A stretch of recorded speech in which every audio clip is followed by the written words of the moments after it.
একটা কমেন্ট কোনো এক শুভাকাঙ্ক্ষী আমাকে করেছেন, ম্যাডাম, লিঙ্গের গোড়া থেকে শিরাগুলো ছিঁড়ে গেলে আবার ঠিক হওয়া সম্ভব? দেশের এবং প্রবাসের ভাই বোনদের প্রতি সালাম। আসসালামু আলাইকুম। আমি প্রভাষক ডাক্তার রিক্তা পারভিন, হোমিওপ্যাথি এবং আয়ুর্বেদিক চিকিৎসক। চেম্বার সেবা হোমিও কমপ্লেক্স অ্যান্ড সেবা ডিজিটাল ল্যাব, উপজেলা মডেল মসজিদের পূর্ব পাশে, শিমুলিয়া, মাগুরা। আজকে খুব সুন্দর একটা কমেন্টসের অ্যান্সার করব, যেটা অনেকের প্রশ্ন থাকে এবং অনেকে জানতে চায়। অর্থাৎ প্রশ্নটা এমন যে লিঙ্গের গোড়ায় যে শিরা আছে, ওই শিরাগুলো যদি ছিঁড়ে যায় সেটা কি ঠিক হবে কিনা। সেটা ধন্যবাদ ভাইয়া সুন্দর একটা কমেন্টস করার জন্য। লিঙ্গের গোড়ায় অসংখ্য শিরা থাকে, যে শিরাগুলো খুবই সূক্ষ্ম, আর এই শিরাগুলোর কাজ হলো লিঙ্গকে উত্থান করা এবং উত্থান অবস্থায় লিঙ্গকে ধরে রাখা। তা বিভিন্ন কারণে এই শিরাগুলো কিন্তু ক্ষতিগ্রস্ত হয়। এর অন্যতম কিছু কিছু কারণ হলো, যেমন বিছানায় ঘর্ষণ দিয়ে বীর্যপাত।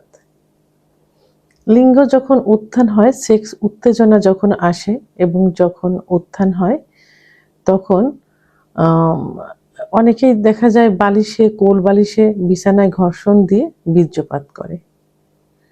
তো সাধারণত এই শিরাগুলোর ভিতর দিয়ে ব্লাড সার্কুলেশন হয়, ব্লাড সার্কুলেশন হয়ে কিন্তু উত্থান হয়, এবং উত্থান অবস্থায় কিন্তু তখন অত্যন্ত শক্ত অবস্থায় থাকে। এই অবস্থায় যখন বিছানায় ঘর্ষণ দেওয়া হয়, তখন এর এর পুরা মাথাটা, তার লিঙ্গের মাথাটা কিন্তু বালিশে, কোল বালিশের উপরে পড়ে এবং সেখানে শক্তি প্রয়োগ করা হয় এবং তার পুরা ভরটা কিন্তু লিঙ্গের গোড়ায় পড়ে। যেমন একটা গাছ যদি হেলে যায়, একটা ঘর যদি হেলে যায়, তখন সেটা যদি কোনো একটা পেলা দেওয়া হয়, তখন যেখানে পেলা দেওয়া হয় ওইখানে কিন্তু কিছু হয় না।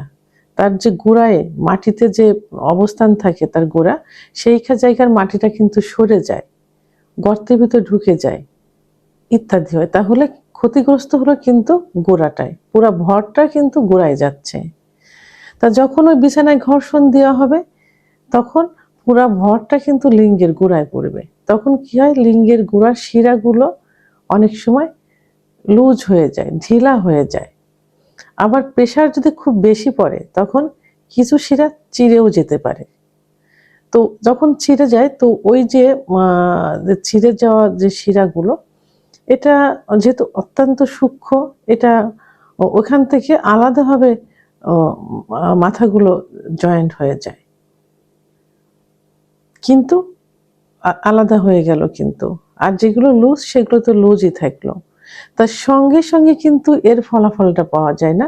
এটা আস্তে আস্তে কি হয়, লিঙ্গ উত্থানজনিত সমস্যায় পরিণত হয়। এতে দেখা যায় যে লিঙ্গের যখন উত্থান হয়, লিঙ্গের সামনের দিকে শক্ত থাকে। অনেকে কিন্তু বলে যায় সামনে শক্ত আছে, সহবাসে গেছি, গোড়ায় আর বল পাই না।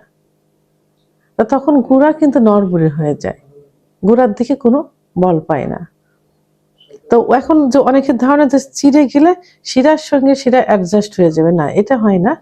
এটা কি হয়, ওই দুই জায়গার থেকে অ্যাডজাস্ট হয়ে যায়, মানে আলাদা হয়ে গেল। আর যেগুলো লুজ, সেগুলো তো লুজই থাকলো।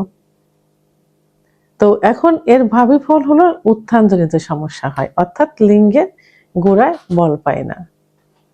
তো এখন আপনি যে প্রশ্নটি করেছেন যে এটা ঠিক হয় সম্ভব কিনা, তো ঠিক ওই যে ওইভাবে যে জোড়া লেগে যাবে, এইভাবে ঠিক হবে না।